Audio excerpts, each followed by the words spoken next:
Naniniwala si Pampanga 1st District Representative Carmelo Pogi Lazatin Jr. na wala umanong katiwalian sa isinagawang flood control project sa mga lugar na kanyang sakop. Kamakailan, personal niyang inikutan ang ilang proyekto kontra baha, partikular sa Angeles City. Well, unang-una, gusto ko munang i-clarify na dito sa syudad ng Angeles, Mabalacat, Magalang, walang naging problema. Okay, for the record, lahat po ng mga pinagawa nilang flood control dito maayos. Siguro po, ang ating dating congressman noon, aking kapatid, si Kong John, tinitignan at binabantayan. Siyempre po ngayon, hindi po natin aayaan na magka-problema. At kung ano pong ginawa niya, susundin lang po natin at babantayan po natin yung mga gumagawang flood control dito sa syudad ng sa Primero Distrito.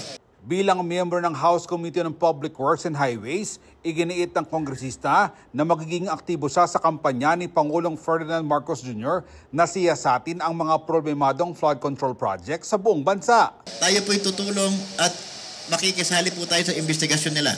Kung ano po yung kailangan natin gawin, gagawin po natin doon. Pagdating po sa investigasyon. Ilan pong lawenta mo kanyan? Ito pong transparency ito, kung po nga rekomenda ko mo, dahil pong ginawa yung Angeles, ilang gawa ka rin nga ng lugar. Uling pong, kaya pong problema kaya di Primero Distrito, oneng manong mo po ito. Tamo po agawa ito. Pero yung pong ko sabihan, lawen tayo nga yung buong picture na naning how it works.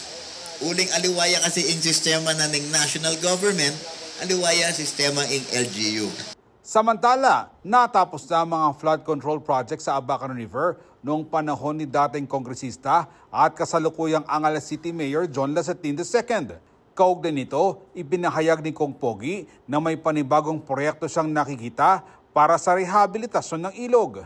Inaayos na lang natin ngayon yung pong kalsada. Paano pa umabot on both sides para po yung access natin ng kalsada, yung pong traffic at yung travel time po natin, maiklian natin.